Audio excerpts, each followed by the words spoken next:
نبی پاک علیہ السلام کی خصوصیت کیا ہے؟ روز قیامت آپ کو پتہ ہے نا، سب اپنی اپنی قبروں سے نکلیں گے. جب قیامت کا دن ہوگا قبروں سے لوگ نکلیں گے، مگر سب سے پہلے نبی پاک اپنے روضہ مبارک سے باہر تشریف لائیں گے. جیسے ہی نبی پاک باہر تشریف لائیں گے فوراً 70,000 فرشتے تعظیم اور احترام کے لیے حاضر ہو جائیں گے. پھر آپ علیہ السلام کی خدمت میں براق پیش کیا جائے گا، جنتی سواری پیش کی جائے گی، آپ اس پر سوار ہو کر محشر کی طرف تشریف لائیں گے. اللہ اللہ کیا شان ہوگی. خود نبی پاک فرماتے ہیں انا سید ولد آدم یوم القیامہ، یعنی قیامت کے دن تمام اولاد آدم کا سردار میں ہوں گا. ایک روایت میں فرمایا انا اولہم خروجن، قیامت کے دن سب سے پہلے میں ہی قبر انور سے باہر تشریف لاؤں گا. وانا قائدہم اذا وفدوا، جب سب بارگاہ الہی میں پیش ہو جائیں گے میں سب کا پیشوا، سب کا لیڈر ہوں گا. وانا خطیبہم اذا انصتوا، جب سب خاموش ہو جائیں گے کوئی بات نہیں کر سکے گا آقا فرماتے میں ان کا خطیب ہوں گا. وانا مستشفعہم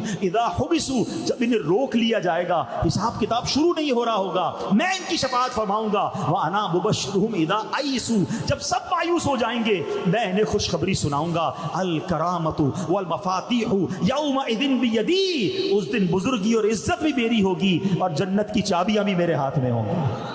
وَأَنَا أَكْرَمُ وَلَدِ آدَمَ عَلَىٰ رَبِّي، اور میرے رب کریم کی بارگاہ میں تمام اولاد آدم سے بڑھ کر عزت بھی میری ہی ہوگی. اور فرمایا اس روز 1000 خادم میرے ارد گرد ہوں گے، یوں لگے گا گویا بکھرے ہوئے سفید چمکدار موتی ہیں. حدیث پاک پر فرمایا بِيَدِي لِوَاءُ الْحَمْدِ، قیامت کے دن حمد کا پرچم میرے ہاتھ میں ہوگا. تحت آدم فمن دونہ، حضرت آدم علیہ السلام اور ان کی اولاد ساری مخلوق جو ہے میرے پرچم کے نیچے ہوگی. اللہ اکبر. وہ قیامت کا ہولناک دن جب یہ زمین تانبے کی زمین سے بدل دی جائے گی، جہنم قریب کر دی جائے گی، سورج 10 سالوں میں جتنی گرمی برساتا ہے اتنی گرمی اس میں جمع کر دی جائے گی اور سروں کے بالکل قریب کر دیا جائے گا. رب قہار بھی غضب فرمائے گا، لوگ پسینے میں بھیگ رہے ہوں گے.